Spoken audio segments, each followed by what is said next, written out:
So you're on. All right, thank you. I'd like to call this regular city council meeting of June 4th to order. Would you please call the roll? Gage, Here. Zingy, Here. Matani, Here. Bradbury, Here. Coos, Yep. Finnegan, Here. and Gas. Here. Sorry. Please rise for the pledge. I pledge allegiance to the flag of the United States of America and to the republic for which it stands, one nation, under God, indivisible, with liberty and justice for all. Thank you. The Ketchikan City Council would like to respectfully acknowledge the traditional first people of this land in Ketchikan, the Tongass Tlingit people. That brings us to public hearing on resolution number 263021, amending the 2026 general government operating budget, Public Works Building Maintenance Department by $1,150,000, Police Department $25,000, Public Works Engineering Department $276,000, Public Works Cemetery Department $170,000, and Public Works Street Department $664,000, Fire Department $15,000. Is there anybody here to speak to that? Hearing and seeing none, we'll close public comment. It brings us on to communications. It's a mayoral proclamation in regards to Pride Month. Jack.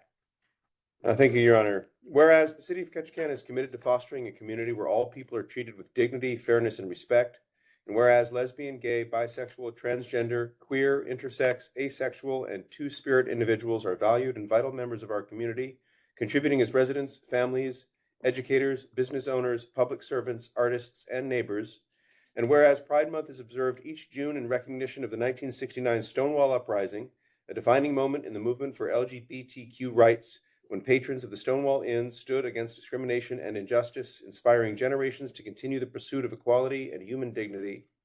And whereas the City of Ketchikan affirms the principles of equality, inclusion, and civil rights for all people, and remains committed to ensuring that every resident can live openly and safely without fear of discrimination. And whereas Pride Month provides an opportunity both to celebrate the resilience, achievements, and diversity of the LGBTQIA2S+ community, and to recognize the ongoing work toward full equality, understanding, and belonging for all.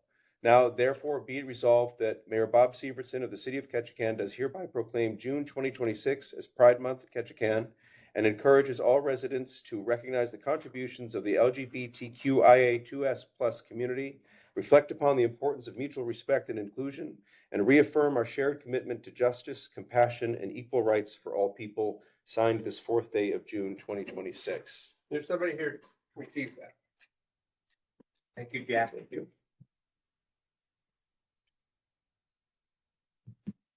How you doing? Good to see you. Thanks.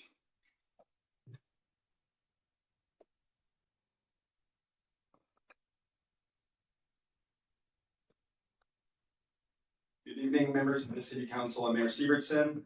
I would like to acknowledge that we're gathered on Tlingit-Ani, the land of the Tongaquan and Sanyaquan Tlingit. My name is Ryan McHale, and I am the president of the Ketchikan Pride Alliance, a nonprofit organization dedicated to providing education, support, and aid to the local LGBTQ+ community and allies. Thank you for this proclamation, recognizing June as Pride Month and acknowledging the contributions of LGBTQ+ people in our community. Pride began as a civil rights movement more than 50 years ago. LGBTQ+ people stood up and demanded the simple right to live openly, safely, and with dignity. Their courage helped spark a movement that expanded freedom and opportunities for generations to come. LGBTQ+ people have always been part of our communities, and Ketchikan is no exception. In recent years, we have seen meaningful progress in visibility, acceptance, and community support. In 2020, Ketchikan became just the 4th community in the state to pass anti-discrimination protections. We showed up, spoke out, and our community listened and supported us. Those advances matter, especially for young people who deserve to know they are valued, welcome, and that they belong. This progress has been possible because of people, communities, and leaders who choose to bring people together rather than drive them apart, who choose inclusion over exclusion, and who choose hope over fear. So I thank you all for this. Our community is strongest when every person can participate fully and authentically in civic life. When queer residents, families, and visitors are welcome, Ketchikan benefits from the diverse talents, perspectives, and contributions of all of its people. While we celebrate how far we've come, we also recognize that our work is ongoing. The Ketchikan Pride Alliance remains committed to building a community where every one of us can live freely, safely, and with dignity, and we look forward to continuing that work alongside you. Thank you, and happy Pride Month. So with that, I'd ask for a change in the agenda. I'd like to move the executive session. Oh, we have persons to be heard Yeah, first, first, right? correct, Two persons to yes. be heard. Mr. Hines.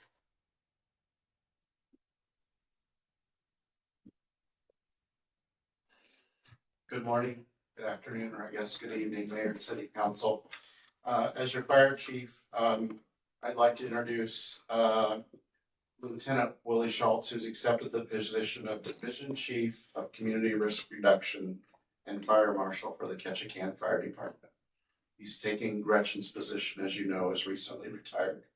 A little bit about Willie. He returned to Ketchikan with his family in 2005 and immediately began serving the community as a volunteer firefighter with South Tongass Fire Department. After 5 years of volunteer service, he joined the City Ketchikan Fire Department as a career firefighter in 2011. Over the past 16 years, Willie has distinguished himself through his dedication, professionalism, and leadership, rising through the ranks to become a lieutenant.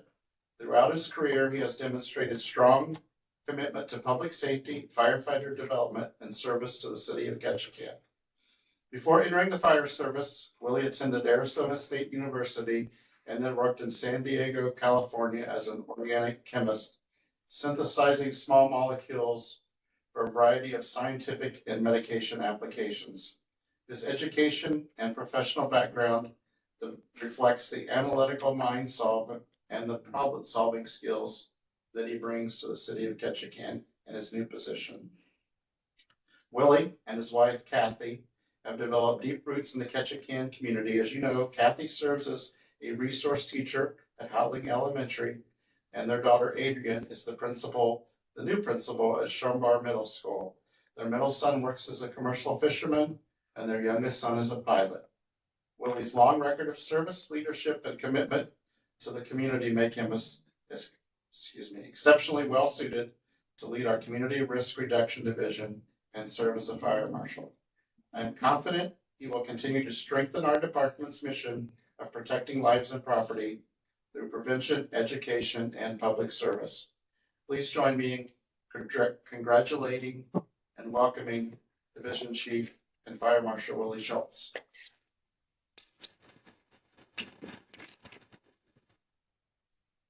Hi. Good to be here. It's gonna be busy, so, any questions, don't hesitate to call. If I don't hang up on you, I'll answer your question. I watched this guy get on step real quick and I called him a seasonal. Yeah. So I'd like to thank you for the service to the community and the fire department, and I'd like to thank the chief for promoting from within. It's always the best that we can grow our own and use those that are in service, so thank you. Thank you. So with that, I'm gonna move executive session A up in the agenda to the time that we have right now. So I have a motion for the executive session. In regards to negotiation of city and general manager employment contract. Your Honor, I move the City Council declare consistent with the Acting Assistant City Manager's memorandum dated May 29th, 2026.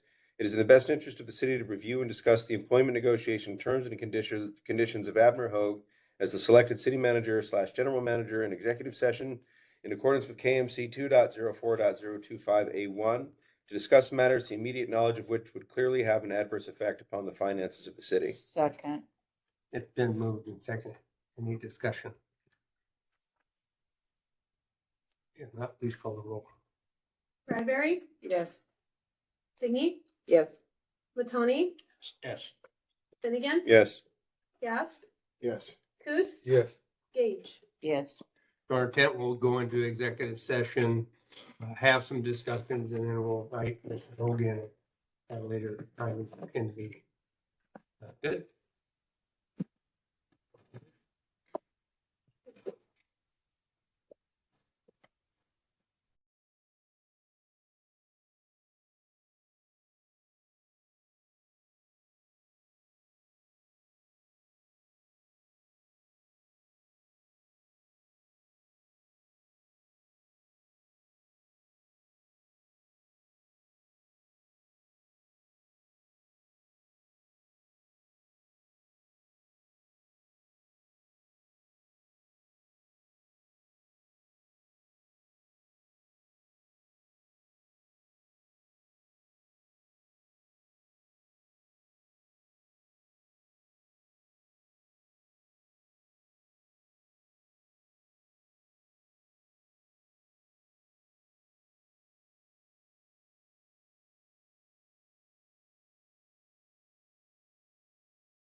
Abner, can you hear me? We are ready for you to come into the executive session, so you'll be receiving that invite here in just a moment, okay? Okay. Okay, thank you.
And just left. But Oh, she went to, oh, okay. I thought we that's had a all right, we're break. good. It's not bad. So we'll convene back into the regular session. We met in the executive session, had discussions and gave direction. So with that, I'm going to take a 5-minute break and then come back. Thanks.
If it's that, Jack, you're fine. I don't know, maybe. Okay? Okay. No, it's all right. You meeting on Dick? All right, we'll come back to order. We are now Are you on meeting on Dick? Well, what are we missing, Dick? Mr. Booth. Okay, we'll wait. He's lost. We'll come back.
There's been a request to add 7D and 7G to consent and then remove item 5D from consent and move it to 6A and move it to 6A1 and move 6A to 6A2. Your Honor, Yes. I'd like to remove 5E from the consent, Second please. that. 5E. Okay. We can, 5E will be removed and that will come after. We'll add that to new business item. That G was just removed and put in. 5E is removed to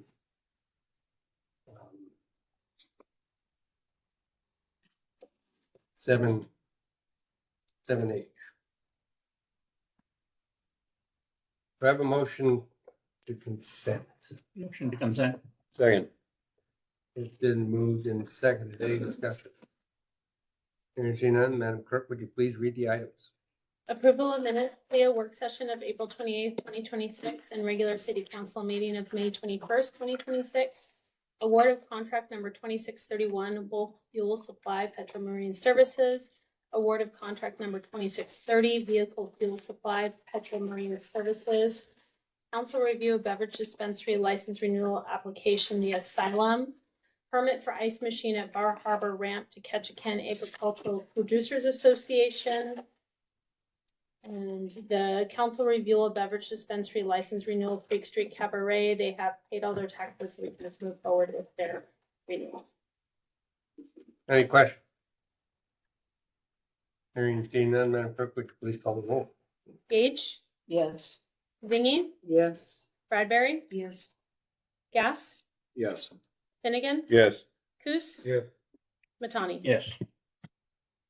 Thank you. So that moves us to 6A1, Resolution 263021, amending the 2026 General Government Operating Capital Budget to provide supplemental appropriation for the Public Works Building Maintenance Department in the amount of $1,150,000, reducing appropriations for the Police Department in the amount of $25,000, reducing appropriations for the Public Works Engineering Department in the amount of $276,000, and reducing the appropriations for the Public Works Cemetery Department in the amount of $170,000, reducing the appropriations of Public Works Street Department in the amount of $664,000, and reducing the appropriations for the Fire Department in the amount of $15,000. I have a motion. Your Honor, I move the City Council approve resolution number 26-3021, amending the 2026 general government operating and capital budget to provide a supplemental appropriation for the Public Works Building Maintenance Department in the amount of $1,150,000, reducing appropriations for the Police Department in the amount of $25,000, reducing appropriations for the Public Works Engineering Department in the amount of $276,000, reducing appropriations for the Public Works Cemetery Department in the amount of $170,000, reducing appropriations for the Public Works Street Department in the amount of $664,000, reducing appropriations for the Fire Department in the amount of $15,000, authorize certain budget transfers, and establishing an effective date. Do I have a second? Third. Moving second. Matt? Thanks, Your Honor. So this resolution is in response to the discussion last council meeting about the City Hall HVAC system, where the request was to find potential other projects that could be deferred and to use those funds this year rather than having to pull money from reserves for the City Hall HVAC replacement project. So the projects listed are outlined in Finance Director Michelle Johansson's memo of where those monies will be pulled from.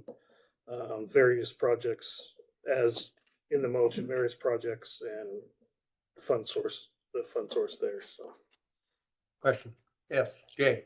Your Honor, through the manager, through the mayor, my biggest concern is we are pulling these funds from these various budgets that were authorized. So my concern, my eye opens up, were these budget asks just as placeholders, number one? Number two, what happens if there's an emergency in that certain area?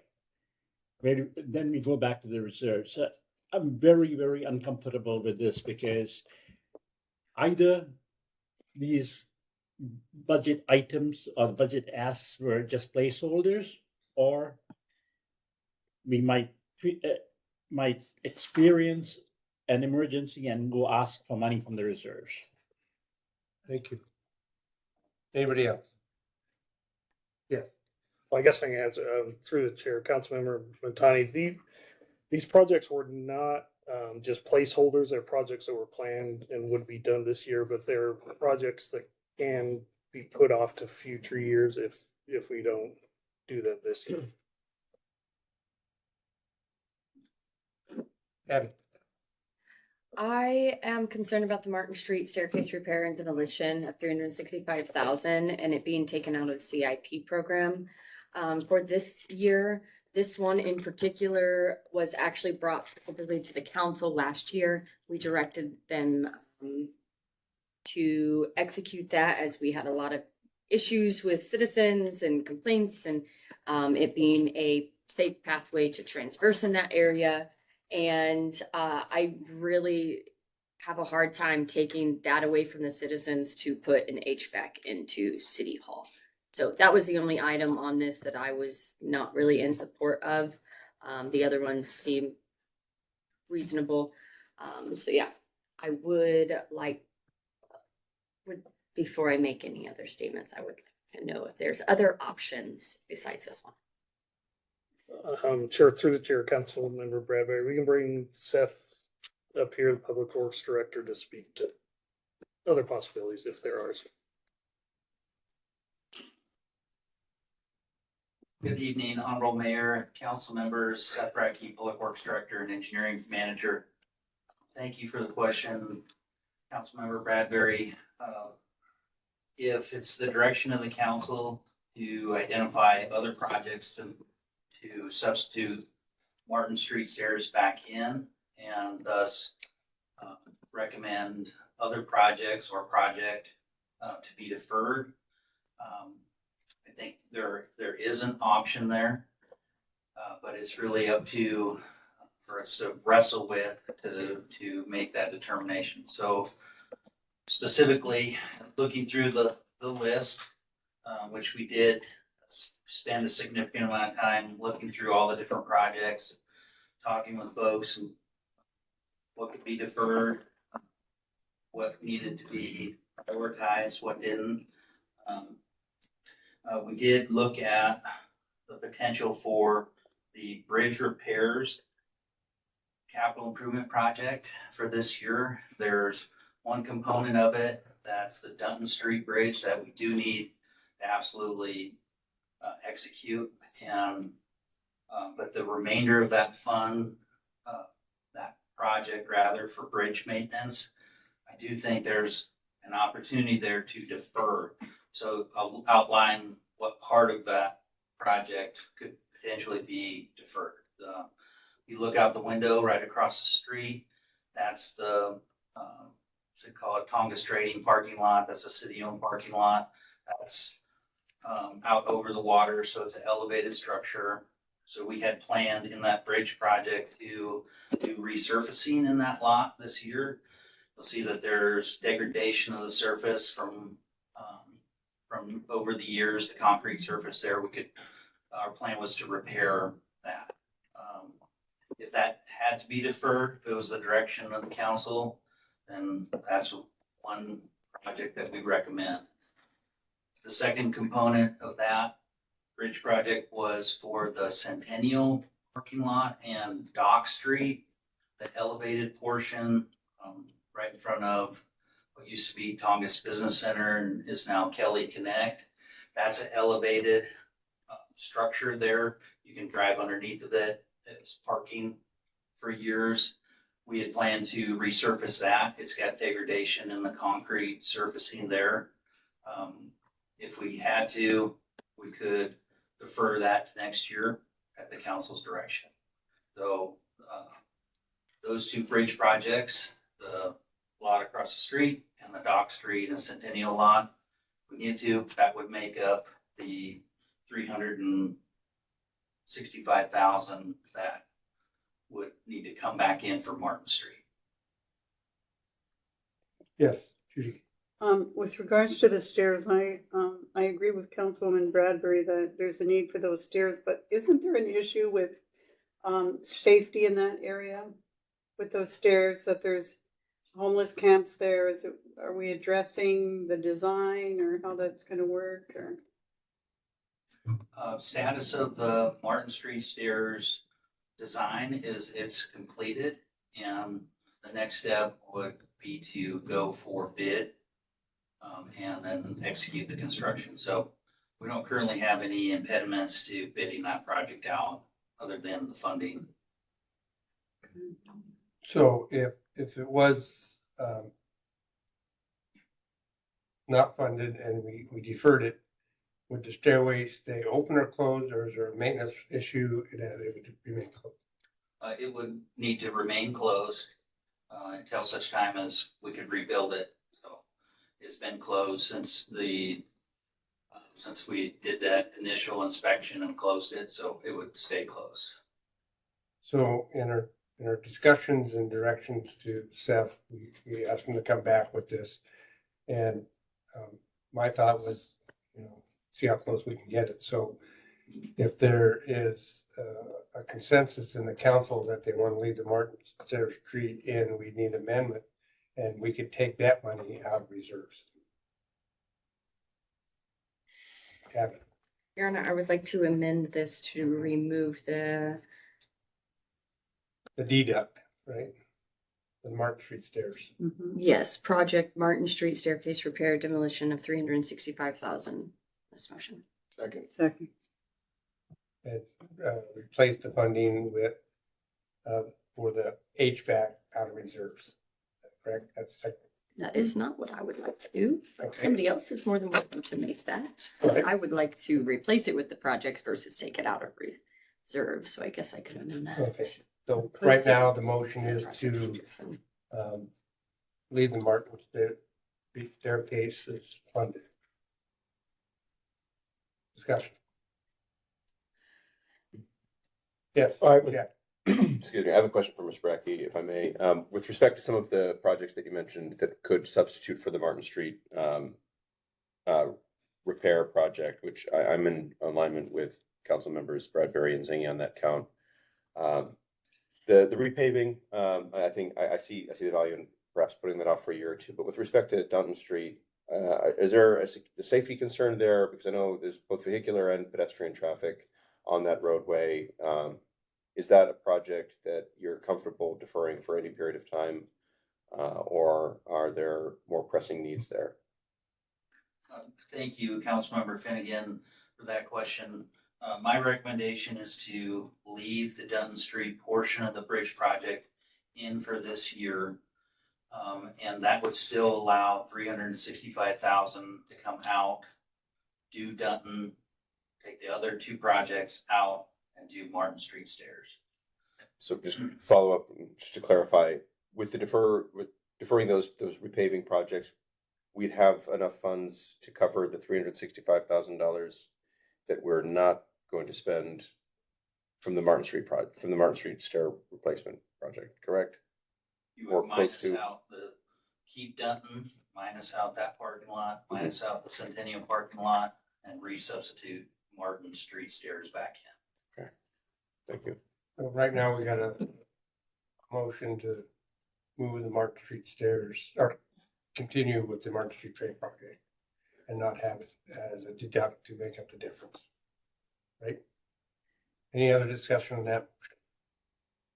Under this motion, is there anything, we're not identifying which projects to put back in, or how do we? You could amend it to put that in there if you wanted to use the two projects that he thought about. I think we're just spinning ourselves in a pickle over this air conditioning thing. I think we're just proving the point that it's not the time to spend the money, but it's just me. I support the motion at this time. All right, so So it's only to remove the Martin Place stairs. that's the only motion that's on the floor right now, to remove it from the portion of this motion that brought it out of, or deferred it. And we're putting it back in, the capital project. Clerk, would you please call the roll? Finnegan, Yes. Gas, Yes. Bradbury, Yes. Gage, Yes. Zingy, Yes. Natani, Yes. Coos. Yes. That motion passes. Now we have a $300,000 deficit.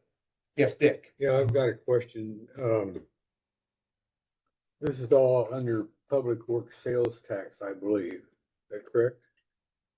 That's correct. So be from finance, what is the minimum reserves that we're required to have in the public works sales tax? Defer to finance director on that.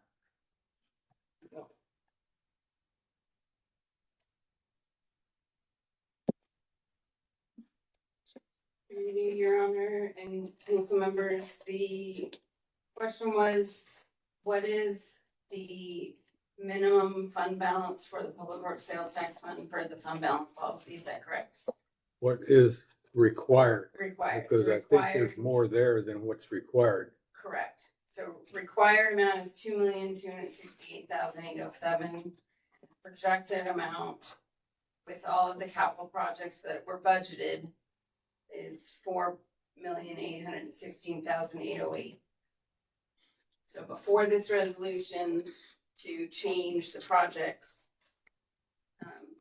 all of that, if we had reduced it by the 1.2 million, that would have left 3.6 million in reserves, which is still over the required minimum of 2.268 million. So if we were to take this $350,000 or so out of that, that's still way above the minimum. Correct.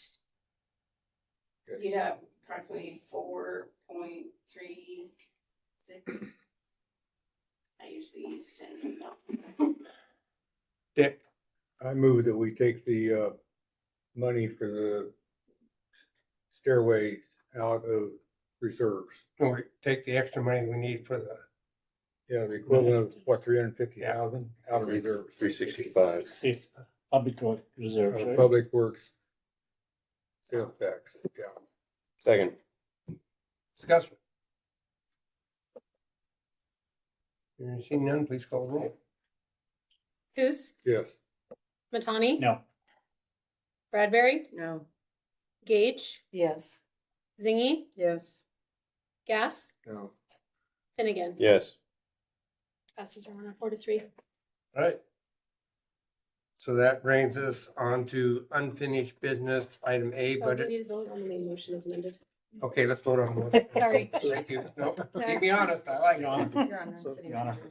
Yes. Ronna, so I believe with that change, that's gonna change the motion dollar amounts. Yeah. Of where the funds are coming from for this budget transfer.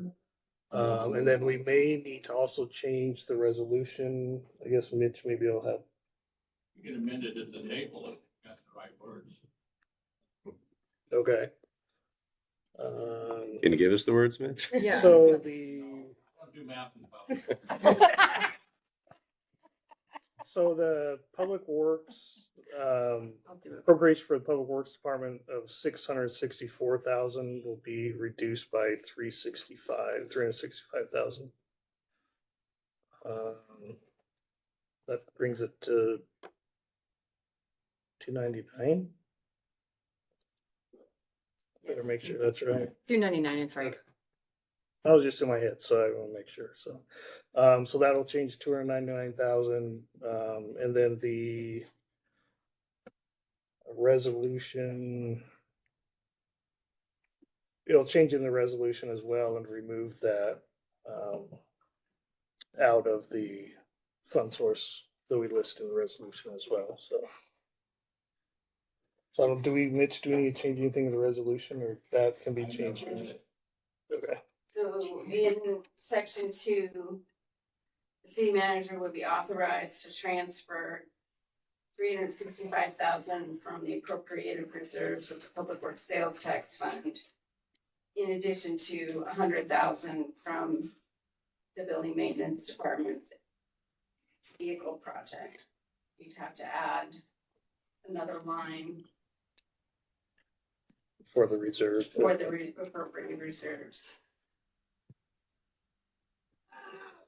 So with those changes noted, can we move forward with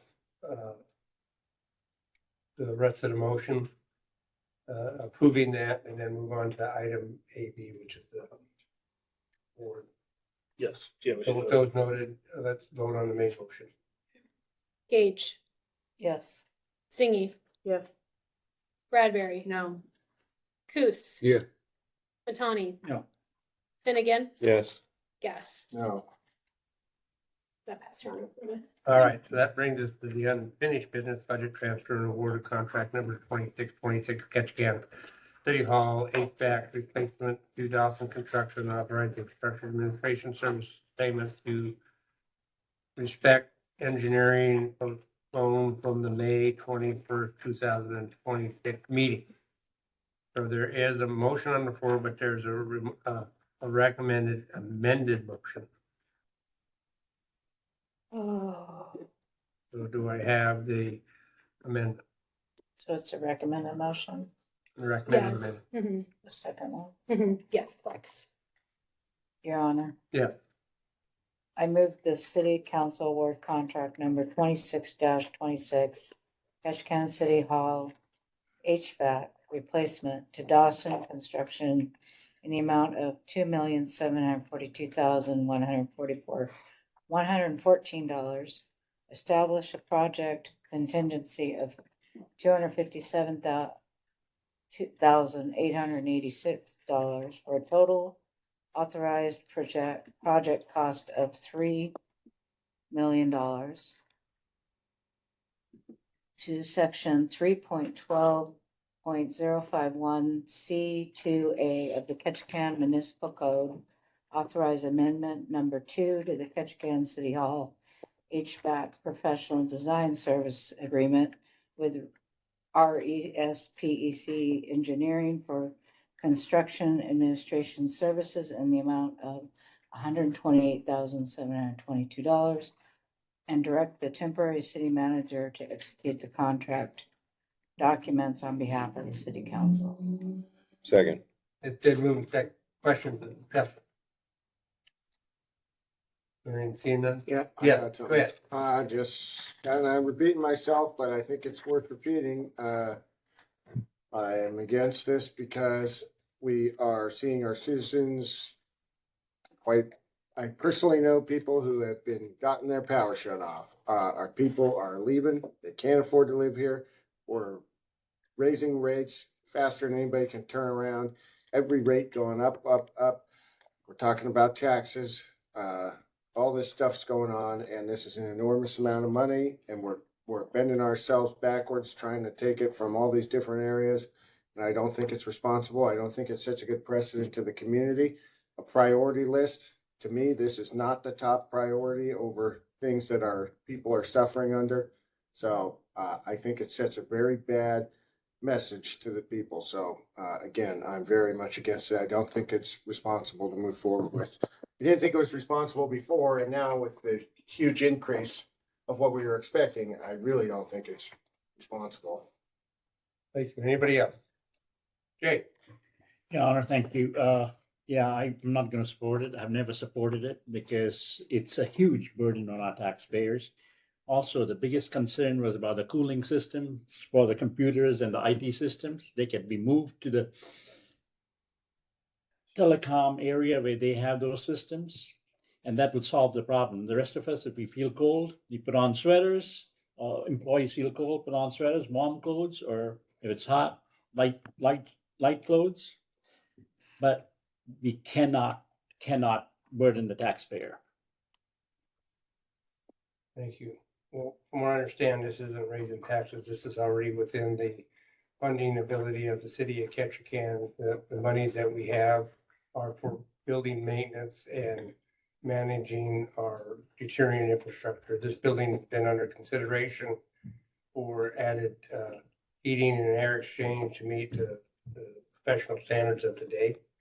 And so I think it's an important project for the community. If we don't do it now, we will be doing it later at twice the cost. Yes. With all due respect, Mayor, this wasn't budgeted in. It's way over budget. So this wasn't something, we just took money from a bunch of other important projects to make it happen. So. Yep.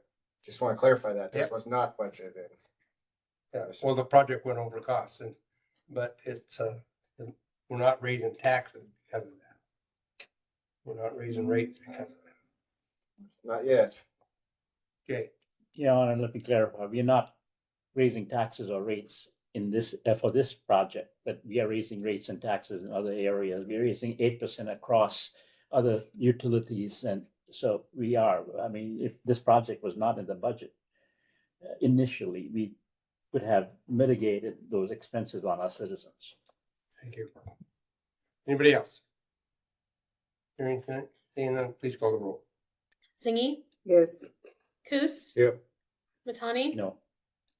Bradbury, No. Gage, Yes. Finnegan, Yes. Gas. No. This is Your Honor, 4-3. So that brings us to new business item, implementation of 2027, 2031 Ketchikan Museum Strategic Plan. Do I have a motion, please? Your Honor, I move the City Council authorize staff to proceed with the implementation of the 2027-2031 Ketchikan Museum Strategic Plan as appended to the Museum Director's Memorandum dated May 20th, 2026. Do I have a second? Second. It has been moved and seconded. Matt? Thanks, Your Honor. We have our museum director here with a presentation to discuss the strategic plan.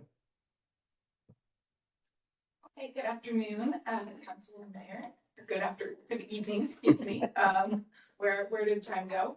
So I did include the strategic plan in the memo that I had sent. A brief presentation to kind of just walk you through the plan, and happy to answer questions as well. So I think, yeah, you can go ahead and pull it up.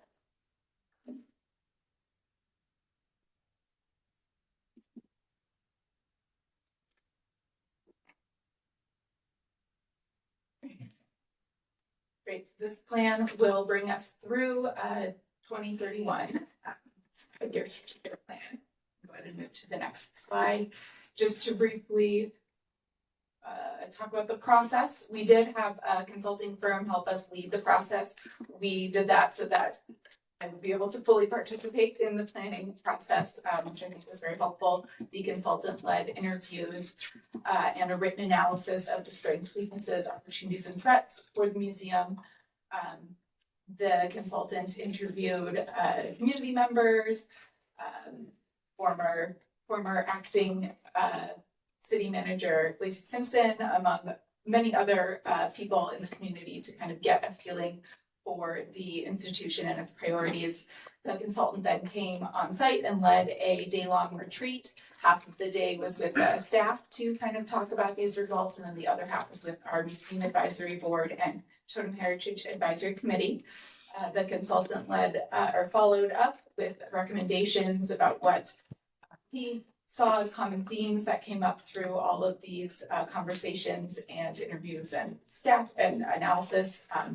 Then the staff took those recommendations and kind of put together the strategic plan that you have, and the advisory board accepted the strategic plan on our meeting of May 19th.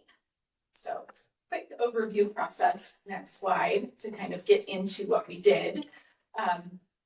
While we were looking at the strategic plan, we did do a quick look at sort of our mission, vision, statements as well. We didn't actually have a vision statement, so that was one thing we thought we should add and sort of have that goal that we're working towards. We slightly revised and clarified our mission statement. We did not change any of the core values that already were involved in that, and most importantly, we set the goals for 2027 to 2031 along with objectives, which again you will see in the memo. Separate from this, we have a work plan where we are going through, how we're actually going to get to these objectives. I didn't include that because that's way in the nitty-gritties, and we are still kind of working on what the actual steps will be to get to these objectives and goals. So let's look at some of those things that the outcomes that have happened. We can go to the next slide. This is the new vision statement that we agreed upon, which is Ketchikan Museums is an essential and trusted community resource. Next slide is our slightly revised mission statement, and the thing that we added was the kind of second part of it, the two sections on the bottom. The top, where it says Ketchikan Museum Educates, Engages, and the bit about the Totem Heritage Center already existed. We felt that there was some kind of confusion about what is it in Ketchikan Museum, so we thought it was important that we note that the Tongass Historical Museum is also part of the organization, but then also emphasize that we work together as one unit. So that was the addition, the slight revision to the mission statement. The core values are on the next slide, and as I said, didn't change. These were what they always have been. The next slide are the 4 goals that kind of came up as, if you go to the next slide, that kind of came up as our important things that rose to the top over and over.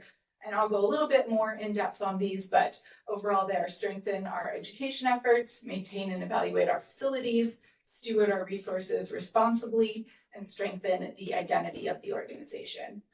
So then each of these goals have the objectives underneath them. And we'll go to the first one, strengthen education efforts.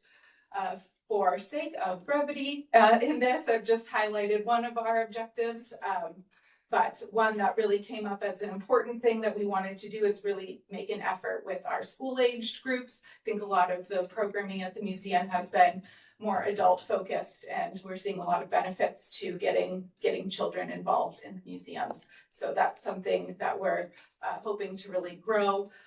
Again, there's some other objectives as well, but that was one that really came up through all of our conversations over and over. The next slide will show our next goal, which is maintain and evaluate facilities. I chose to highlight the sort of evaluate expansion possibilities because we get a little bit more when we're talking about expansion, what that means, more of expanding what our facilities are actually doing and how we can make them work for us. So for example, behind the Totem Heritage Center, we have these wood sheds that I think we could be doing a lot more with. So expanding into those sort of things to kind of help us make sure we're using our facilities properly. And of course, if anyone has a spare building that we might use, that would be great too. But kind of looking at what we have and how we can make sure that it works for us. The next goal, I think everyone will agree, is a very important one. Stewarding our resources responsibly, increasing our financial stability and support is the one I chose to highlight there. I think, as many of you have said, we have a lot of opportunities at the museum to be generating additional funding. I will just a fun aside, for the month of May, actually, since we have implemented the new tours and the admission prices increase, we have seen just for the month of May, this month of May compared to last year's month of May, we've seen a 17% increase in visitation, but we are seeing about a 45% increase in revenue. So I think we are headed in the right direction there. And I think with putting this forward as one of our goals, the sky's the limit on that one. And then our last goal we have is strengthen our identity. The objective that I chose to highlight here is really strengthening our media and branding plan. I think that kind of goes along with the previous topic I was talking about in trying to make sure people know that we have the tour options and what we have going on there, and we are a destination. So I think there's more involved in that, but making sure our brand is something that people recognize both on island and if they're coming to visit. So yeah, that was a very quick overview of the plan. I'm happy to answer questions about it, and we're looking forward to getting started on the work. Jay. Yeah, no, thank you. Thank you for your presentation. Yeah. The one thing that this council has been suggesting and has been suggested elsewhere among the public, have we raised the fees enough for the visitor to visit? And by how much this year and the years to come? Yeah, so I think that was part of what we want to do in this is look at that and what are the ways we can raise our fees, and not just, I think, raising fees, but also creating other experiences that we can then sell, right? So for example, we have started our Summer Saturdays program, which we particularly have started the Summer Saturday program to, it's for children. And it meets some of our strategic goals in that it's hitting school age group, but that's also our Disney cruise ship day. So we've already seen an increase in visitors of children on Saturdays. The Disney cruise ship families are paying to come visit, and we're getting more of that. But we're also then providing an opportunity for the public as well. So I don't think it's just the raising of the rates in and of itself, although that is certainly part of it, and we've seen that's, but also creating more chances for people to be coming as well. You want to follow up? Yes. So we have raised the rates from last year. Yes, we Was did it a raise substantial raise? We raised $1 all around. I will say we moved our the museum pass, which is you get to go to each. It's now an even $10, and we are seeing by changing that most people are actually opting to buy that museum pass. Whether they go to each museum, maybe not, but they're just going for that $10. So I do think we need to find the sweet spot of how high can we raise it without driving people away.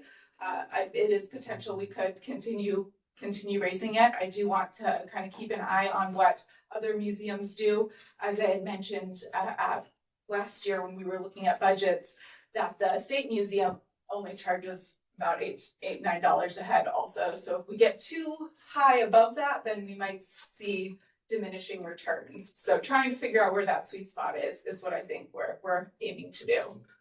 Okay. Just to follow up, I think people compared to the state museums and our museum, the traffic that we get, our visitors are very, very keen to visit the museums. And I think we can go about another 20% higher and generate revenue so that the museum can be self-sufficient. And my second question was, have we looked into a program of selling museum tours on the different cruise ships like other tours are sold on cruise ships? Yes, so I'm actively looking at that right now. And yeah, that's definitely part of what is involved in that goal as well. We wanted to kind of establish the program this year first. So that has been sort of where the focus has been this year, has been getting an actual product we could then sell like that. So, but yes, that's the next logical step, and I am working towards that. Thank you so much. Anybody else? Thank you. Great, thank you.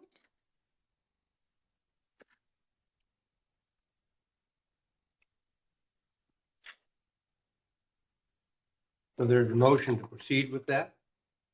So, Yeah. yeah, Your Honor, we're just looking for recommending a motion to proceed with implementation of the plan. Okay. Your Honor, I move the city council authorize staff to proceed with the implementation of the 2027-2031 Ketchikan Museum. We have a motion. Oh, I'm sorry. sorry, You're I'm sorry. okay. Finnegan read it Gotcha. and then Gage seconded it. So Said I'm very sorry. good There's a motion on the floor. Please call the roll. Bradbury, Yes. Gage, Yes. Finnegan, Yes. Gas, Yes. Matani, Yes. Zingy, Yes. Coos. Yes.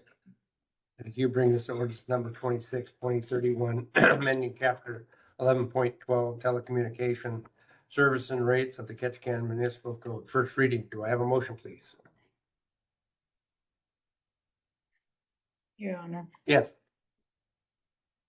I move the city council approve ordinance number 26-2031 in first reading, amending chapter 11.12 telecommunications services and rates, the Ketchikan Municipal Code, provided for public hearing and establish an effective date.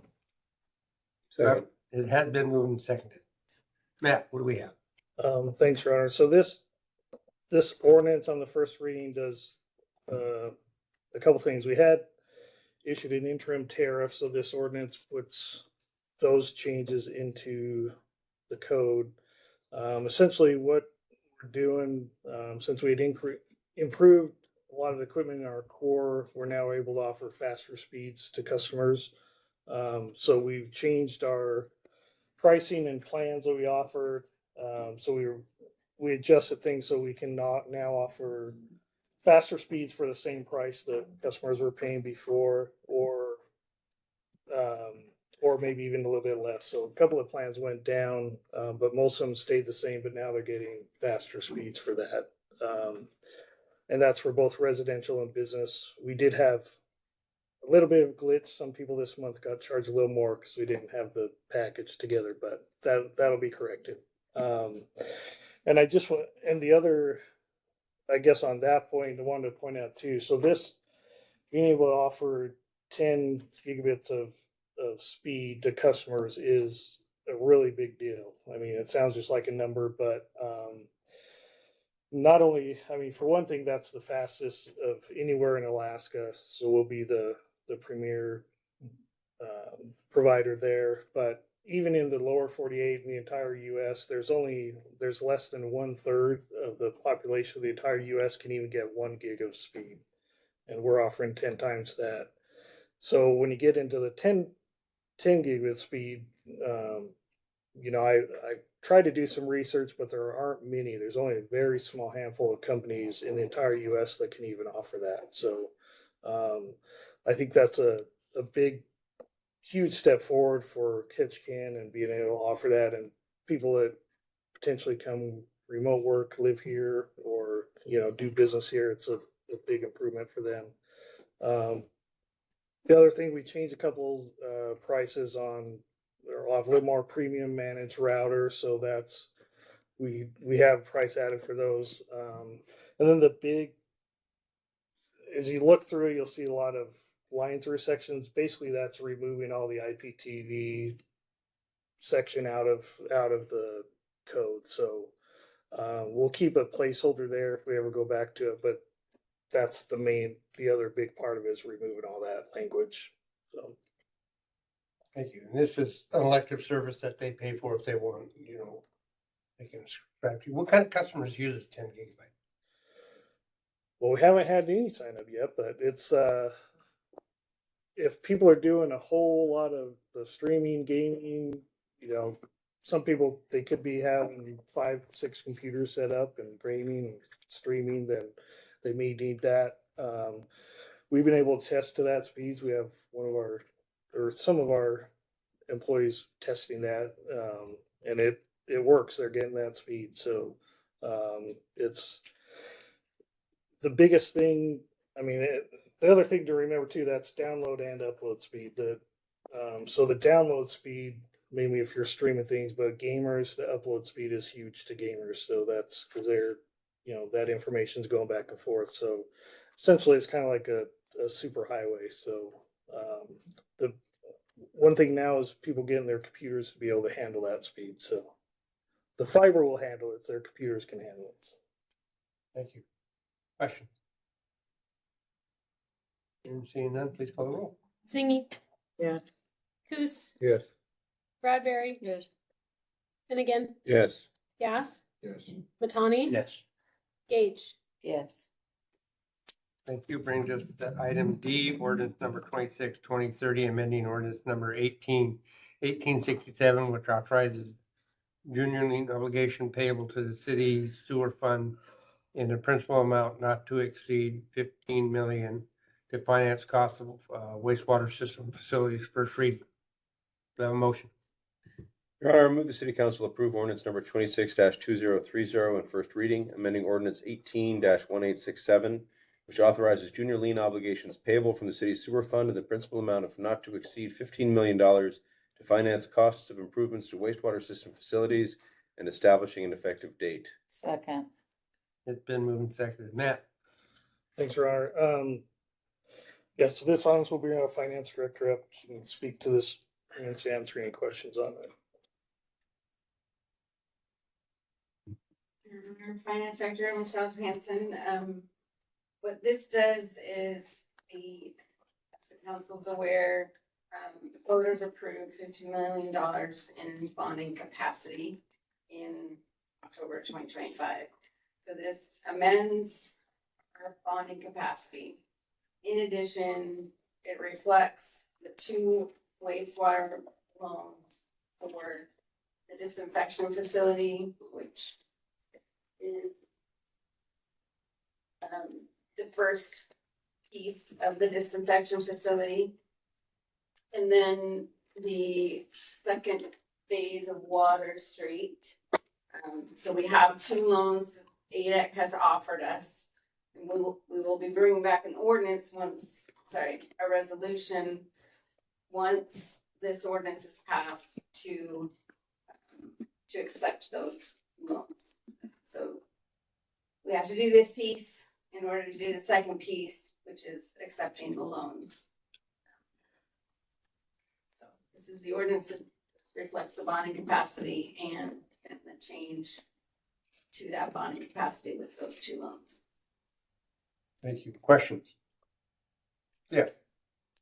Just for clarification, Your Honor, what will that accepting those loans do to our debt service?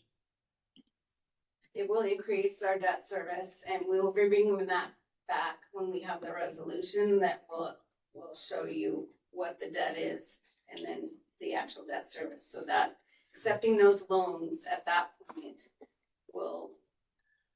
is a separate resolution. This just reflects that in our bond authorization. Okay, thank you. We aren't obligating the debt service at this point. This just gives us the authority to do so. Yes. All of it. So once this body votes on this ordinance, authorizes it, so we will be eventually creating a debt service when you bring the resolution to accept the loans forward? Correct. Thank you. This reflects what the voters approved, and then the 2 loans against that bond authorization. So we haven't accepted the loans yet. That's coming. Forgiveness. Correct. You have those numbers. I didn't. That would be in my next memo with the resolution to accept the loans is the loan forgiveness. You have to do that.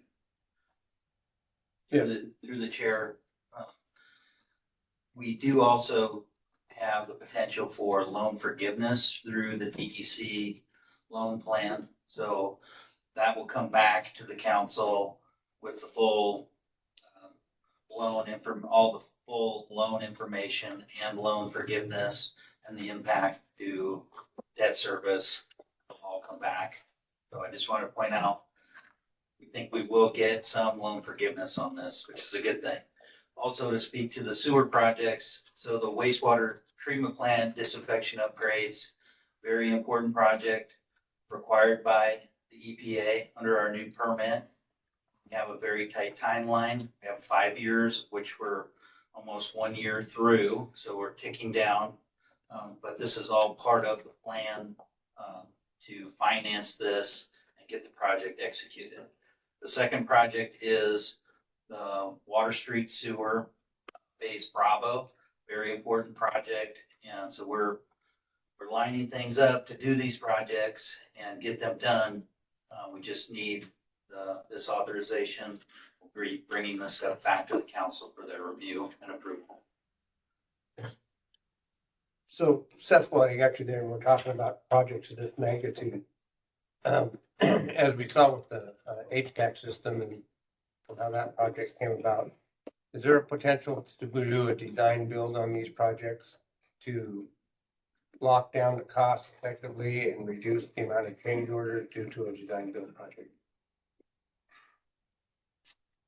So for the Water Street Sewer Phase Bravo, we already have the design in motion with Steffel Engineering. That's been awarded, and they're most of the way through it. We're poised to bid that project out later this year. So there wouldn't be an opportunity to do design build there.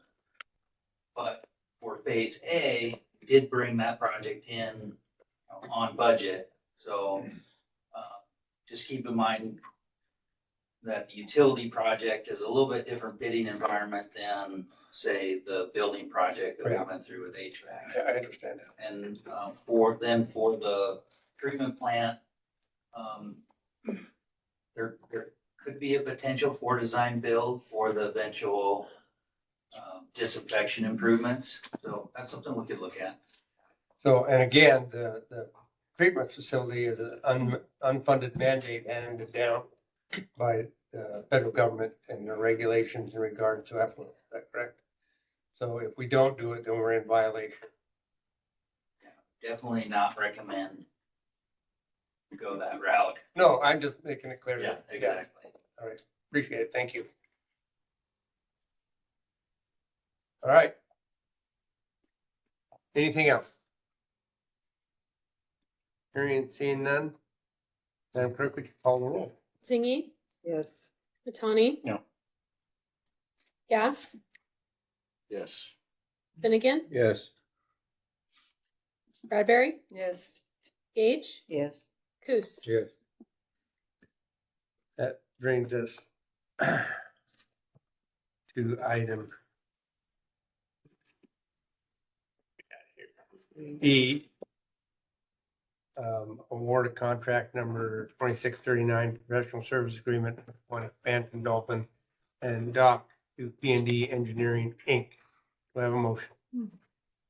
Your Honor, pursuant to section 3.12.051C2A of the Ketchikan Municipal Code, I move that the City Council authorize contract number 26-39, professional services agreement, Berth One Expansion Dolphin and Dock P&D Engineers Incorporated, in the amount of $290,000. Approve funding from the 2026 Berth One Expansion Dolphin and Dock Capital Improvement Project number 4000-13, and direct the temporary city manager to execute the contract documents on behalf of the City Council. Second. It's been moved and seconded. Matt? Thanks, Your Honor. So this is to authorize mainly the design contract for Berth One. The Ports Harbors Director and Manager's Office concurs that this should be directed to P&D engineers due to their previous experience with working with the city and their dock, their experience in the area. That's a recommendation. If there's questions, we have Ports Harbors Director Phillips here can discuss that. So Wayne, could you tell us what this project is? Yes, Your Honor. Good evening, Your Honor, and council members. Temporary City Manager McLaren. This was a CIP project that we put in for 2026 that's already been approved. What this project is to look at coming up with a design to expand berth one to accommodate these larger vessels. As you know, these vessels are getting bigger. One of the things that we're looking at is trying to expand berth three. We've already got that design ready to go to accommodate those bigger vessels, and we're also looking at the possibility of doing that for berth one. What I'd like to do is to be able to utilize P&D to come up with an initial design.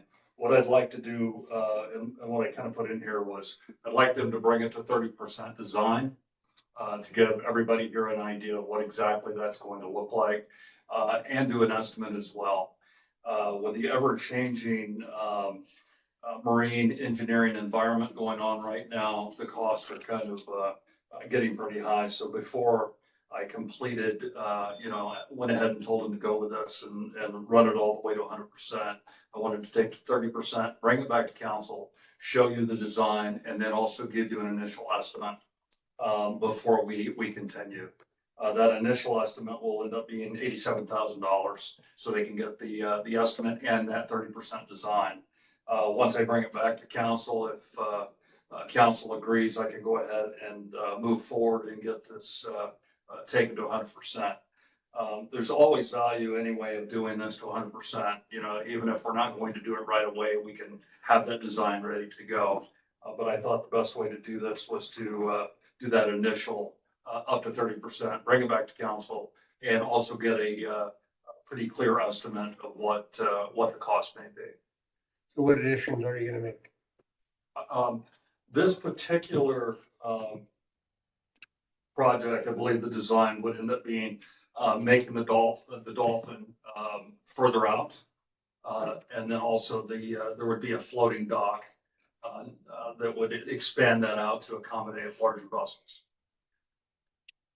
The floating dock would be along all of the pier face on berth one?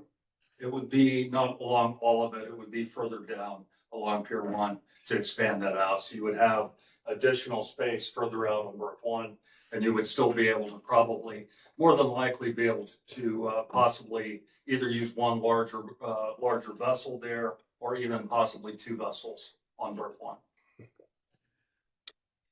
So in regard to how we fund these projects, did you see in the private sector, they reach out and see if there's any interest to partner with the cruise industry or preferential berthing or berthing rights or whatever to help reduce the cost to our community? Has any thought gone into that process in regards to this type of expansion? I have certainly thought about that. I think the initial, my initial idea is to get the design. And then once that's done, if we decide we want to go with that, then we can certainly reach out to the particular cruise lines to see if there's interest. One of the ideas that I would think would be, probably appealing to say, hey, if you help us with this, you'll have first right to use berth one. Is that something that the cruise industry or a particular line might be interested in? Of course, they'd have to, get an agreement with the city and those kind of things. But that's an idea that I think we should really look at and something I would like to look at. Thank you. Jay. Yana, thank you. Just to follow up on that answer just now. Yes, sir. Holland America now has preferential berthing rights. What happens if you go to negotiate with different cruise lines? I'm sorry, I'm not aware of a preferential for Holland America on berth one. They've been grandfathered into preferential berthing on 1 and 2. You see Holland America all the time, and that's the excuse we always get. They have the right for first berthing. We've always heard that. What happens to all that? I don't know. That's a question for the city attorney. I don't know what would happen there. I'm not aware of any such agreement. Okay, I mean, that's what we've been told by Stephen Orings and There's everything. no historical berthing rights. Yeah, okay. Yeah, I'm not aware of that either. Okay, I stand corrected. Yeah, Yeah, I guess this sounds funny coming from me, but I'm not too sure why we're trying to expand for the bigger ships when we've got a concern about the number of people showing up in town? I think, that, at least in my mind is, you know, I'm thinking what's gonna happen is there seems to be a move in the industry to go to bigger ships, and the smaller ships are gonna go away. I don't know if that's gonna be right away, but that's kind of what I'm seeing that's happening. They're bringing in these bigger ships. And, you know, I don't know, as they grandfather out these smaller ones, you know, they may just end up being with pretty much the bigger ships. So I think, in my mind anyway, we're trying to maybe be a little proactive and make sure that we're moving with the industry a little bit. If we want them. Another question is there gonna be a conflict getting into Bar Harbor? I mean, to getting into Thomas Basin? No, sir. One of the ideas that we put in here when we got the initial estimate from P&D for this particular project, that was one of the points that was made, that we need to make sure that whatever we do here, that there won't be a conflict with anybody going into Thomas Basin. And they've assured me that they've looked at that and that won't be a problem. Well, that seemed to be an issue whenever we were trying to get somebody about 10 years ago to come in and do the whole thing. The people in the harbor didn't really care for it because of the jigging and jagging you got to do to get in. So it's an issue. The other one is, you may have spoken to a little bit, but the cost is who pays. And if you can get somebody maybe to pay for it, fine. But if not, where are you going to get the money? And that's exactly right. And I think that's why I wanted to do a 30% design and bring you an estimate to say, this is how much it's going to cost. Is this something we want to continue? Yeah, Is this something we want to consider? Because if that berth 3 Dolphin out there cost us $9 million, this down here is going to cost us 3 times that. Berth 3 is going to cost us more than $9 million. Well, that's what was the original Right. was, but this down here is going to be a lot more than 4 that's in the book. Right. Thanks. Maybe not so much a question for the Ports and Harbors Director, but just some thoughts. Over the last period of time, I've kind of been, my opinion has gone more down the path of what Dick was saying. We have been hearing, as the Ports and Harbors Director said, that the ships are going bigger. We got to accommodate the bigger ships. Well, now, whenever I'm forced to go through downtown, it seems like we see 3 or 4 of these major ships. And with berth 4 expanding, berth 3 expanding, I'm not too sure that, I mean, what's the worst case scenario? We can put a huge, ginormous mega ship on 4, a huge, ginormous mega ship on 3. And then if the smaller ships do phase out, oh man, maybe we can only put a third major ship down on the 1 and 2. I'm of the opinion that that's plenty. And I'm all for the economy and the free market and the money, but we have reached a saturation point. I'm hearing more from people now. People are at their wits' end with it, and they're saying we have to do something. So I have been contemplating, but I don't necessarily like the idea of putting in, a limitation like Juneau has done. That's a topic for another time. We did hear for a long time that would just ruin the whole cruise industry, and now Juneau has done it, and they seem to be doing just fine. But this could be sort of an unofficial way of at least, maybe not limiting, but not opening ourselves up for more and more and more. So at this time, I don't support the project because I just think it's too much, and we've already started going down this path down on this end. And really, if you boil it all down, what are we trying to do? We're just trying to make it so we can put 4 of these ginormous ships in, and we're going to have 20,000 people a day, and another, however many they can put in Ward Cove, 2 more major ships. So I don't think I want to continue down this path now. And I think, final thought, if the council agrees with me or has the same concerns, it's much easier to put the brakes on it, either permanently or at least temporarily for now, than to spend a bunch of money, do a bunch of studies, come up with designs, further on in the process and then come to this opinion. So I would like to put the brakes on it. Maybe in a few years, we decide we really need more tourists, but that's not where I'm at. Thank you. Jim, So, aside this project, where are we at on the actual maintenance of all these port or docks? We're And in the the middle cost. right now. You have we have P&D right now coming up with plan specs and estimates. It should be done in the fall. And the idea is to get that on the street in the fall, so we can get it bid out. And the hope is to have local firms bid on that. A lot of this work can be done by local firms. And the hope is that they'll bid on that and then they can start working over the through the late fall into all the way into early spring and start doing some of that work and start doing some of these repairs and putting cathodic protection on it needs to be done. Vinyl wraps, coatings, and cathodic protection. I'm with the thought that, I actually don't agree that the little ships are gonna go away. I do not necessarily, I understand the concept of, we've looked at this a few times. But I'm at the thought that I'm also hearing the same thing regarding the issues downtown and just the congestion and just if we overpopulate, it does two things. It doesn't benefit us and it leaves for a very poor visitor experience. So I'm kind of like, I don't think the community should have to pay for it if we're gonna do this.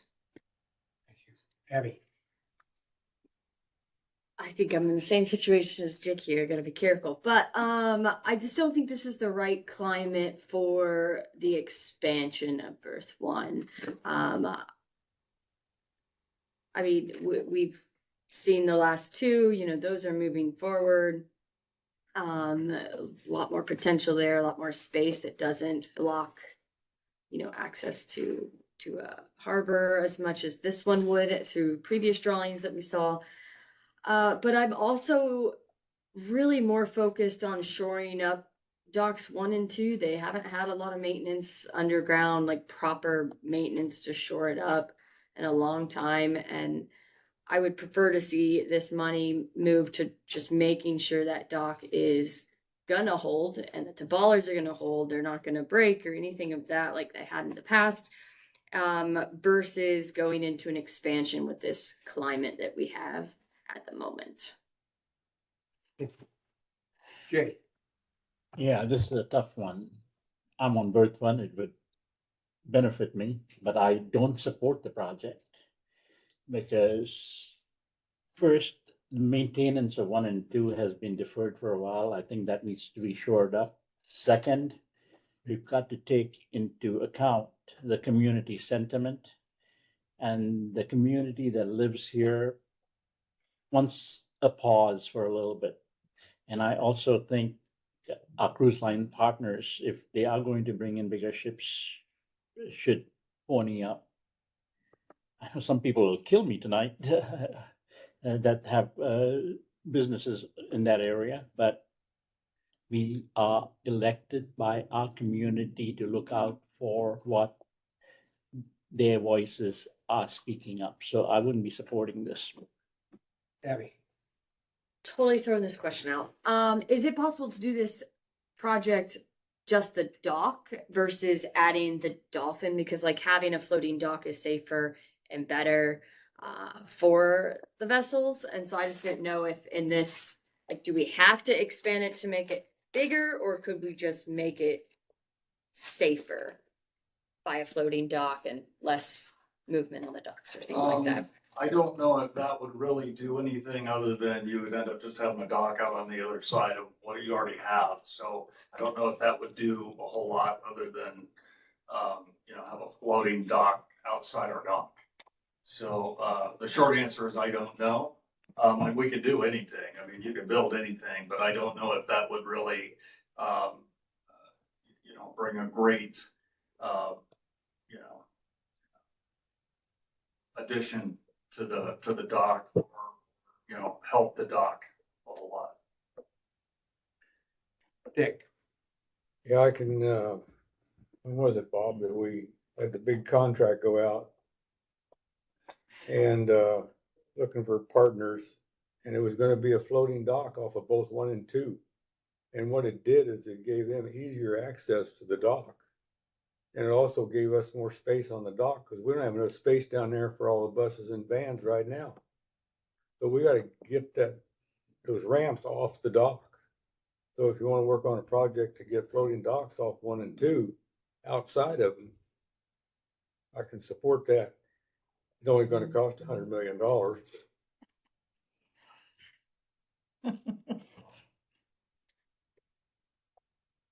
so right now we got a proposal to look at expanding or bringing a concept back with the estimated cost in regards to a dolphin and a float for first one, correct? That's correct.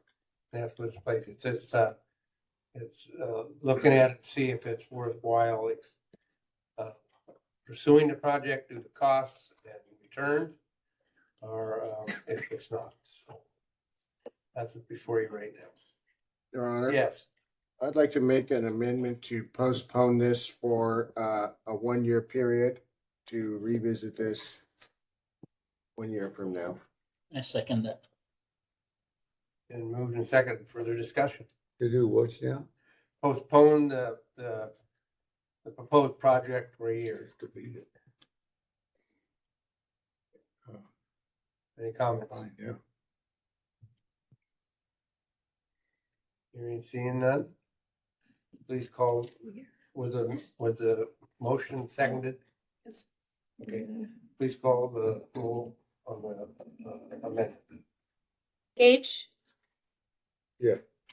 Yes. Okay. Yes, sorry. Thanks, Dick. Always pushing it way Here you too late. go. Coos? Yeah, Okay. getting way too late tonight. Batani? Yes. Finnegan? Yes. Bradbury? Yes. Zingy? Yep. Yes. Yes. I'll just blame you. So what's Dick, that if I do to the get main trouble. motion?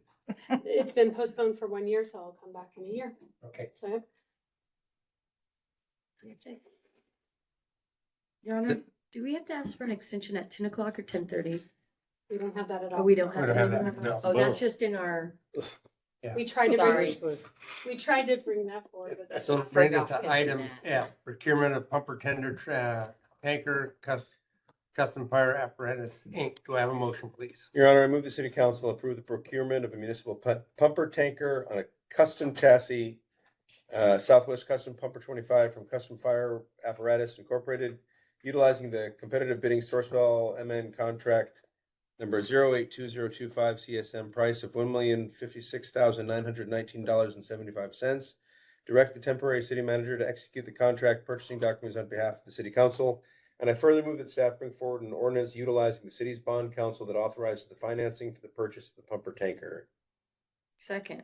It has been moved and seconded. Matt? Thanks, Your Honor. So, yes, fire department's in need of a pumper taker, and what we're trying to do here is move forward with a purchase agreement for this vehicle. The finance director is currently working with bond counsel on the financing side of it. And that part will need to bring forward later once that's resolved. But in effort to try to reduce the risk of a potential price increase, we'd like to move forward with the agreement anyway, and then come back later with the ordinance on the financing. So it's my understanding that right now we had the financing mechanism in place when we bought the aerial ladder lift, correct? And that is coming to pay out. And so by moving this forward, we will actually reduce the ongoing payment that we're looking at in replacing apparatuses over time. Chief?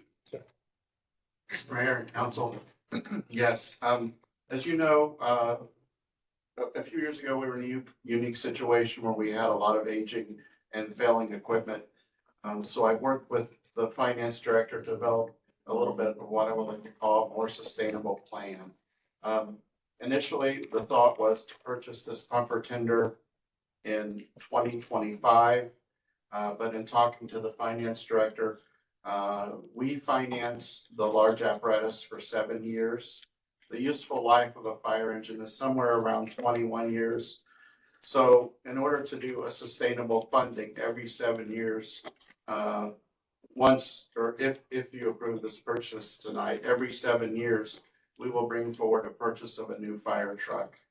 Our oldest one then will become 21 years. And while we are taking on new debt, we're not increasing the money that we're setting aside for payments. And I think if you approve this and we bring back the agreement, it's somewhere, it'll be about $65,000 a year less than the current payments we're making. Thank you. Any other questions? Hearing, seeing none, please call the roll. Your Honor. Oh, yeah, go ahead, Jake. My biggest concern right now is we financed 2 other vehicles in the last 2 budgets, and they have not yet been delivered. And is there a thinking that they might be delayed further? And why do we going to add a 3rd purchase and delay that one another few years? So the apparatus industry, large apparatus industry in the United States is very difficult to predict right now. As you know, we will have paid 3 years on 2 fire engines that are projected to arrive in November. So in essence, we have paid almost half of their financing bill before they arrive. It's unfortunate that the large conglomerate corporations are doing this across America. It also is making it more difficult to purchase used apparatus because people are keeping them longer because they're having to wait longer to get new apparatus. So we started looking at all of the companies out there to look to see who could provide us a good quality product and reduce the wait. And quite frankly, that's why you have a proposal from Custom Fire Apparatus. They manufacture excellent equipment. One of the things that I like about them is if we get a damaged piece of equipment, we call them up. They fabricate the replacement piece that comes here. Our shops will remove the damaged pieces and replace the new one.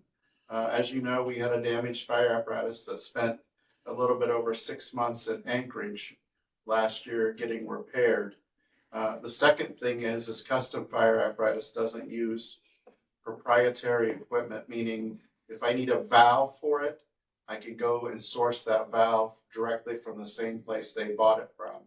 Whereas like Pierce and some of the other equipment we have, you have to buy it from Pierce because of the way that Pierce manufactures it and wires it.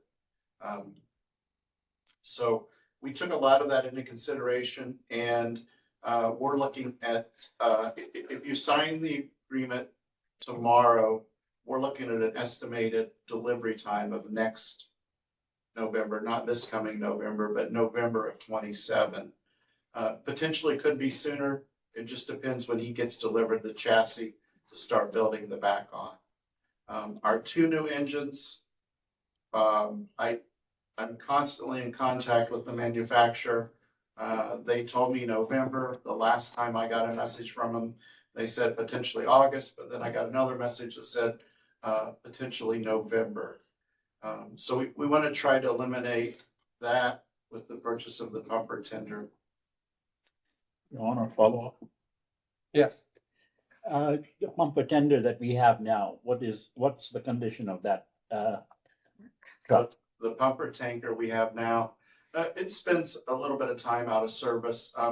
It's approaching the 20-year mark. It was manufactured by a company that is no longer in business. So it makes it very difficult to source the parts for it. And the second thing, it would require a pretty major pump overhaul because there's simply valves on it, on the pump that takes the water from the tank to the hoses that are not working properly. The second thing, we were purposeful in our design because the current pumper tender we can't really run as a first out piece of fire equipment, meaning I can't run it when I have an engine broken down. It's not the design and the purpose of the intention of it. This one we can. And with the growth we're seeing north of Walmart, it's pretty amazing. You know, there's a large marina going in just north of Walmart that we will be responsible for covering. Large amount of boats, a fuel farm. We've had 3 new buildings built, with the 4th one scheduled to be built in the Walmart area, plus protecting the shoreline members.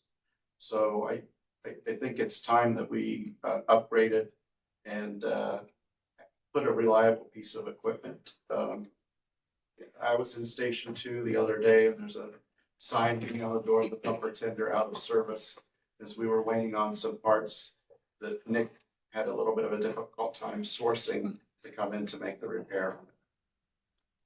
Is that the engine you have to use a pipe wrench on to turn the valve? Yes, or you have to use a pry bar to open them. You can't physically open them.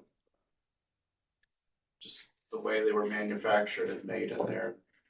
Unfortunately, we don't have design schematics or the ability to go back to that manufacturer and say, fix this. Thank you. Anybody else? Hearing and seeing none, please call the roll. Gas, Yep. Gage, Yes. Zingy, Yes. Bradbury, Yes. Matani, No. Finnegan, Yes. Coos. Yes. Thank you. So with the hours that we have before us, I'm gonna forego the reports and, Oh, you still have the new business, or the. oh yeah, we have H, Mhm. which is 5E. That was asked to be withdrawn from consent. Resolution number 263020.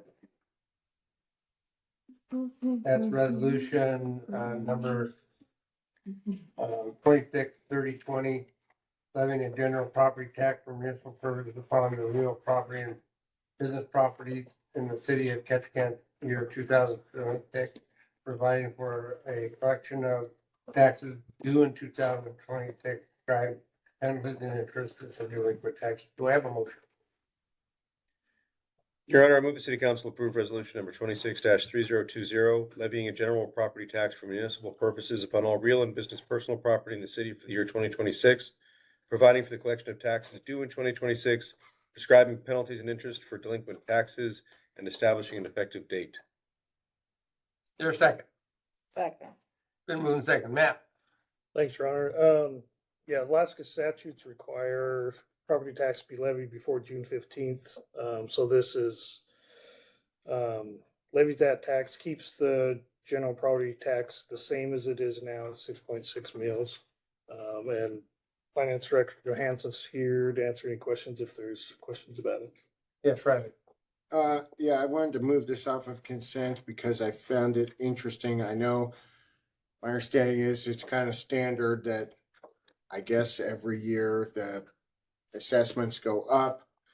I noticed in this, it does state that this year that with the increased assessments in the city, there's an additional they've increased it for $27,545,702 of taxable property, which is generating quite a bit of extra revenue. And so I just wanted to talk about it a little bit. I recall maybe a couple of years ago, the borough actually did a small decrease on the rate percentage to offset that. And I noticed that we're collecting more than we anticipated. So I'm just wondering, I guess, a little more detail on where the money's going to go and if it is worth looking at seeing if we might do a small decrease to give the people a little break and still break even or make the amount that we made last year, if that's been thought of at all. Michelle? So, Your Honor, Councilmember Gass, there are 2 schedules in my memo. One is addressing the change from 2025 to 2026 assessments. And the second schedule is what we budget, because we do try to budget somewhat of an increase or getting feedback from the assessor's office, what they anticipate the increase will be.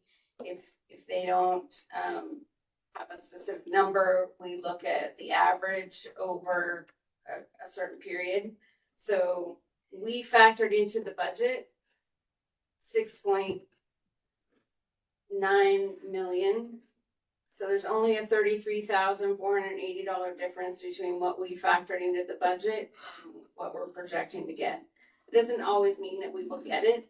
Sometimes there are people that come back and say, oh, I'm filing for my senior exemption and that wasn't factored into the current assessments because they hadn't filed yet. So they can still potentially file. And then that's increasing the exemptions. So there's still fluctuations. People may still, I think they can still have an opportunity to contact the borough and have their property valued or revalued. But I'm not 100% sure on how long that process takes or when that would take effect if they objected to their assessed value and their property tax bill. So having said that, at this point, based on the value in the certified roll, there's only $33,480. So 1.1 mil is approximately $105,000. So if we decreased the mill rate 0.1 mil, it would reduce $105,000 worth of revenue. So is it, given that the assessed values go, I mean, am I correct in saying that they go up every year? Is that a fair statement? Or no? Yes, I think that what we've seen on average is about 2.5%, when you look at over a longer period of time. So that's what we factored in, was about 2.5% this year, and it was 2.7%. So when we're factoring these numbers in the future, you know, if they're gonna keep going up like this, I mean, that's quite a bit. Is there any thought that goes into the idea of maybe not every year, but looking at a possible decrease in the property tax to offset those assessments? Councilmember Gass, I would say that what we're potentially able to do is not increase the mill rate. We have costs that increase, we have wages that increase, we have inflation. And so while we didn't increase, we haven't increased the mill rate since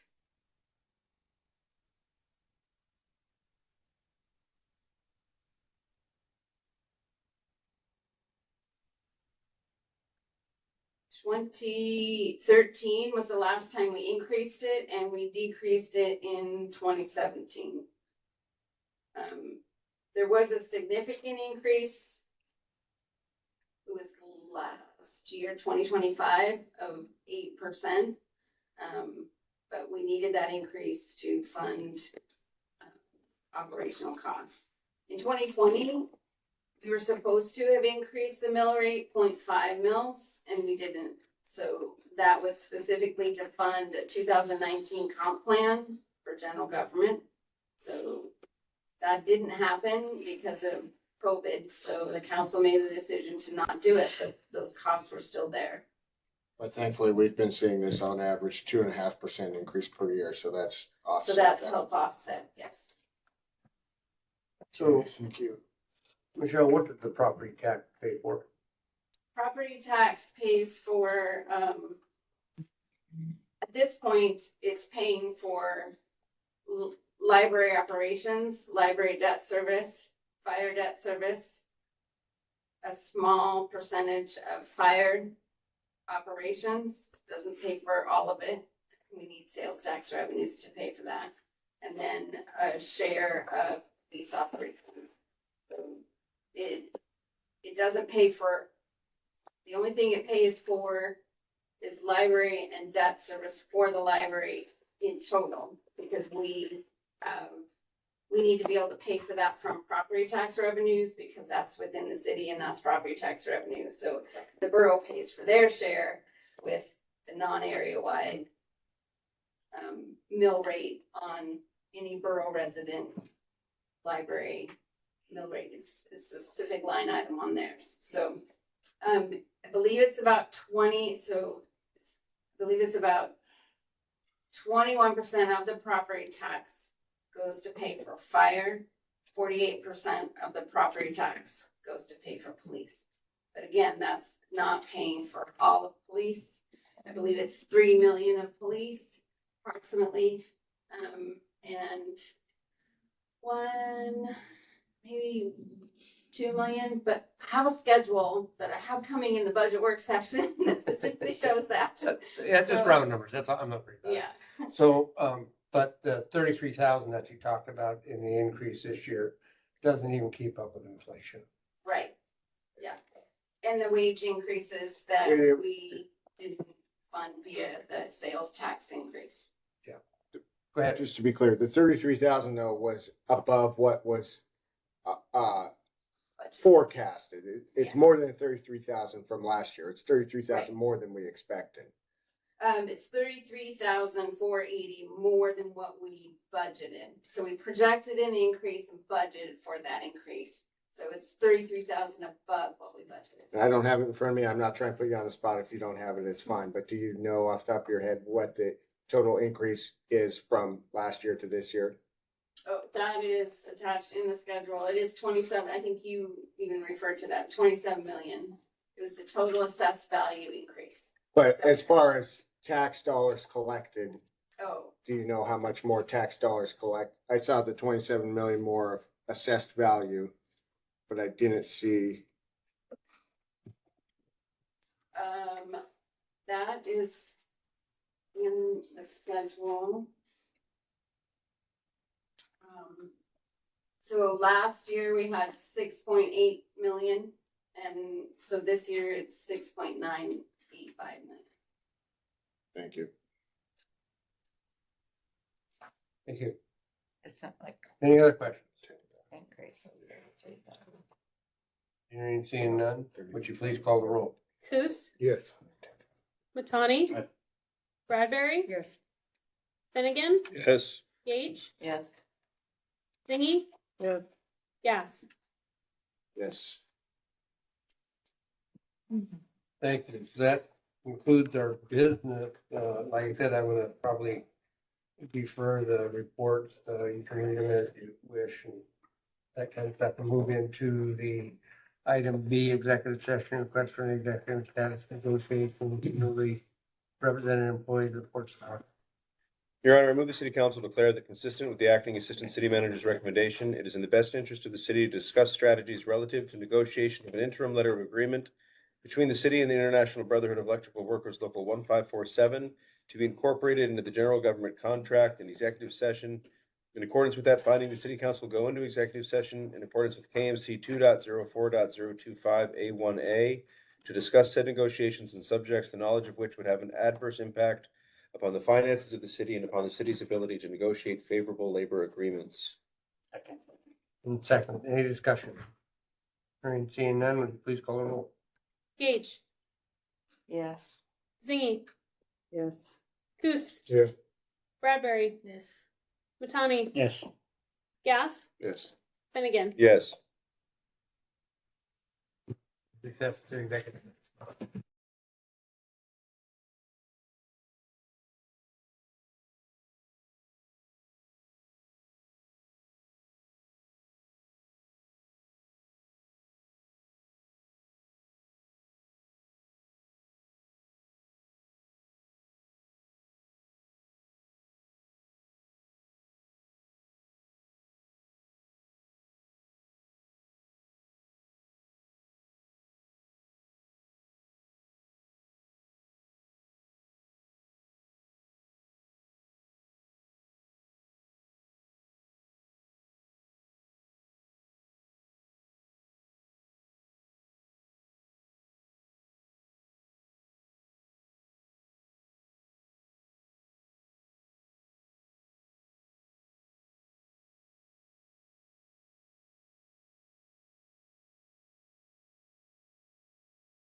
In executive session.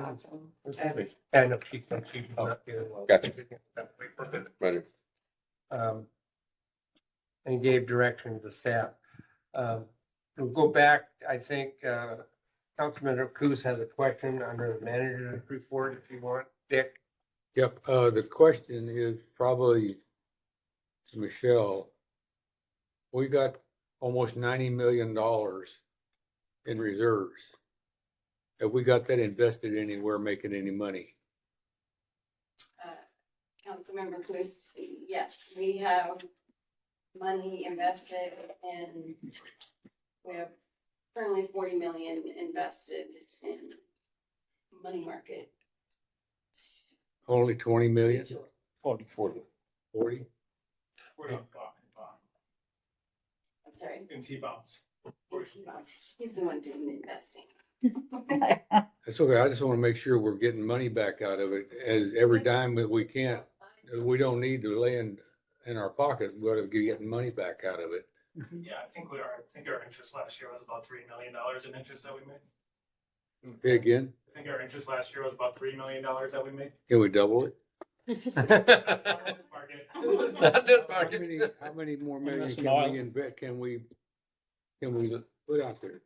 We still earn an interest, we have a sweep account with Wells Fargo, so they take whatever is in our account every day and give us interest earnings on everything that's in just our general banking account. So we are technically investing that on a daily basis. It's just not in a long-term investment like we have with the Wells Fargo and Treasury. No, I know you have to be able to get to it because it's reserves, but how much of that reserve can we actually invest? You said we're only doing 40 million? At this point, we're working on increasing that, putting more in, but we have to make sure that we have enough coming back out so that if we need it, so it's spread out.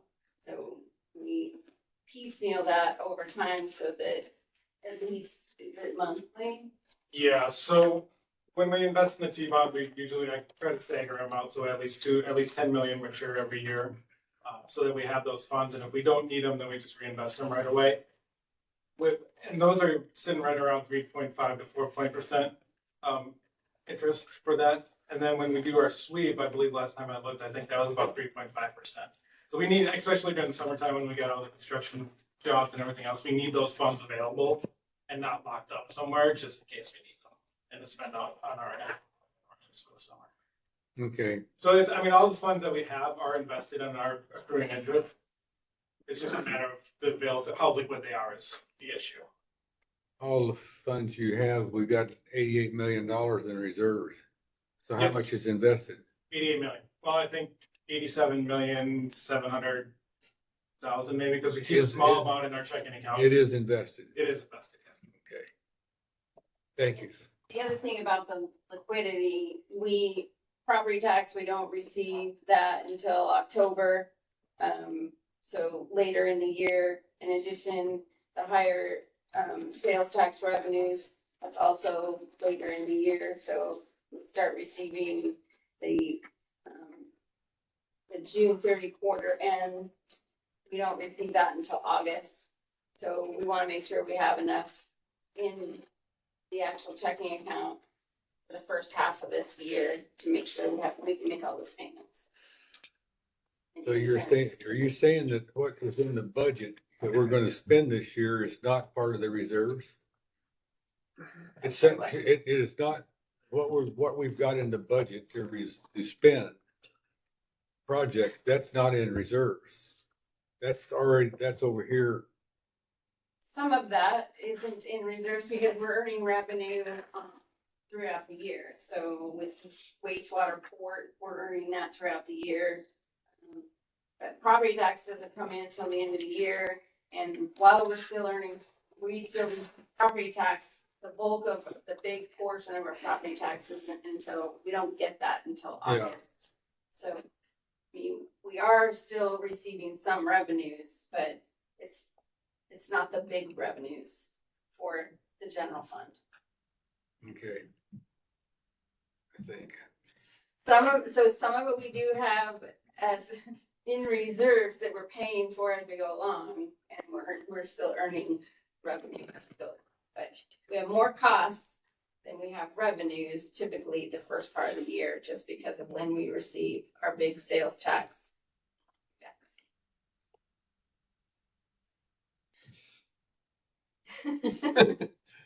Thank you. Thank you. Anything else, guys? I have a motion. Sharon. Anybody Wanna do a opposed? comment? Yeah, we're just getting. I out did of- have a future Okay. agenda item, but I submitted it, so I guess I don't need to talk about it. That's up. Thank you. Manager. If Ms. Jay would like to